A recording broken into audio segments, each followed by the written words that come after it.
So my name is Lydia Banks and I am a proud member of the advisory group of Life Changes Trust.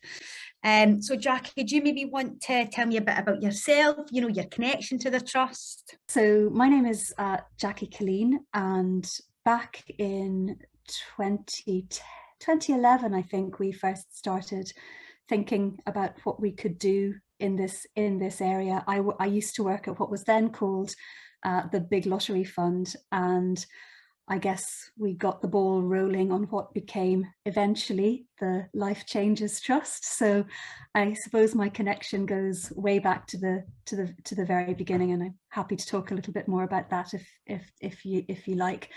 I've done a few things since then, including continuing to work in funding, but then going on to work internationally. And these days, I'm the Director of Regulation for the Equality and Human Rights Commission. So always in that kind of social policy arena, trying to find ways of making things better for people in different ways.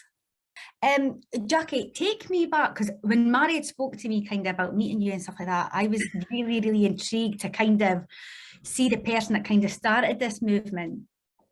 And what I'm really, really I would love to kind of get a sense of, in that room, or what was that discussion? What was that epiphany? What was that moment that really made, yourself, your colleagues realise that care experienced young people were worth fighting for? Oh, Lydia, it was such a privilege, and you don't get it very often. Normally when you're a funder, you have never got enough money to go around to cover all of the demand and all of the completely worthwhile, important, valuable work that you could be funding. And you're always trying to find ways of saying, what's the best possible thing we can do with the money that we've got, while, taking good decisions about the overall health of the voluntary sector and, trying to be fair and equitable. But at that period in time, we had a very unusual opportunity. We thought we were going to have an additional amount of money that we could identify that we could invest in a particular issue or couple of issues in order to have a transformative impact, and like a very, very significant amount of money, £50 million. I was head of policy at the Big Lottery Fund when we very first started to think about this, and it first became possible that it first became conceivable that we would have this additional money to invest. And I, had been sitting for years and working for years, looking across all kinds of issues where you think, if only we had more money to put into this, they're great people working in this area, they could make a really big difference. But I had been struck for a number of years by, I suppose, what felt to me at the time like the relative lack of focus on care experienced young people. And I had just, I used to sit and review all of the data that used to come in about outcomes, about educational opportunities and all of the rest. And you could see that here was a group of people, a fairly discrete group in the population, a relatively limited number, a big number, but a limited number, and a steady kind of number in the population in Scotland. And whatever we were doing, things weren't getting any better for them. Their outcomes weren't really improving, and they didn't seem to have the same focus or attention as many other groups. And I just thought, right, here is an opportunity to put a really significant amount of money and to work with some really great, with young people themselves and some great organizations, and to see if we can shift that, if we can really, really change things, and if we can enable those young people themselves to be in the kind of driving seat of that change. And at the same time, we were also looking at, and could we also do something about a really emerging it wasn't that dementia was an emerging issue, but there was beginning to be a much greater policy focus on dementia. So we thought, okay, we have £50 million, we can take £25 million, and we can see if we can use that to really, really change things for the better in the hands of care experienced young people, and at the same time really, really change things for the better for people with dementia and their carers and families. You really want what you're funding to be the best possible work that it can be for the people that it's intended for, and therefore it's really only logical that you put the people that it's intended for as close to the driving seat, if not completely in the driving seat, or in the driving seat if you can, as possible. So that was a really important principle for us for setting up that trust, and setting it up as a trust made it more likely that that could happen. Putting that expertise at the centre was so important, and I think it's gone on to have been, transformative. And yeah, I think you guys have been pioneers actually in that. I feel so proud and so privileged to, have been given the opportunity to be part of the advisory group and the trust, and, some of the amazing work that we've done, whether that's been on a really like a micro level or a macro level, the impact that we've made is it's transformative, giving away over £600,000 to care experienced young people, I think is something that should be shouted about and really pioneered.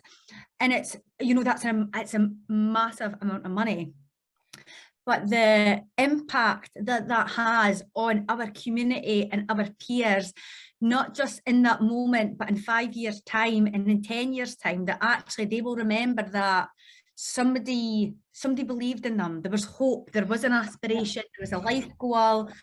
The narrative of care experienced young people, I think, you really only heard about care and care experienced young people in a negative kind of narrative, whereas really what the trust does is champion care experienced young people, and champion them as individuals, their dreams, their aspirations. And actually I think that narrative is just as powerful.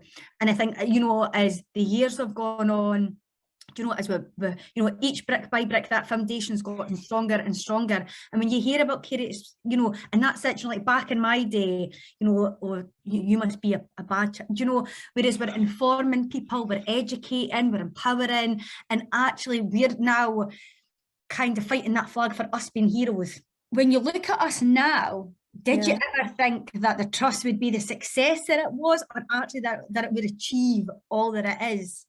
We thought, if we do the best we can to set this trust up well, we'll give it the best shot at success that we possibly can. But it's up to them, and it's up to the young people, and it's up to the people with dementia and their carers as well.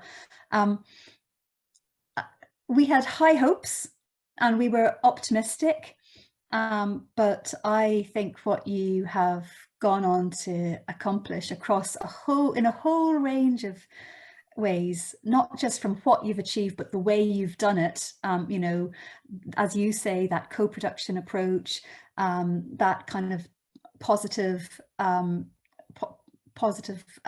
narrative, that sense of solidarity, that taking responsibility for the whole population, has been inspiring and transformative beyond my kind of wildest dreams back in those days. And it's been I've obviously been away, cheering you on from the sidelines rather than directly involved for a while now. But yeah, I always get a little ripple of pleasure whenever I see anything that the trust has done, or that the champions boards have done, or I knew we were talking today, so I had another little read of this last night, and I just love it so much. So emotive as well, though, isn't? So I get that kind of, that sort of little rush of I feel proud of you, and I think I kind of think this is really important work. These guys have been absolutely amazing. They've made such a difference for people now, but also hopefully for people in the future, in all kinds of really imaginative ways, from how communities how communities can be more friendly to people with dementia, to right through to how local authorities think about what their role and their responsibility is. The whole spectrum. It's absolutely inspiring. Fab. the trust has kind of created a really, really important and powerful legacy.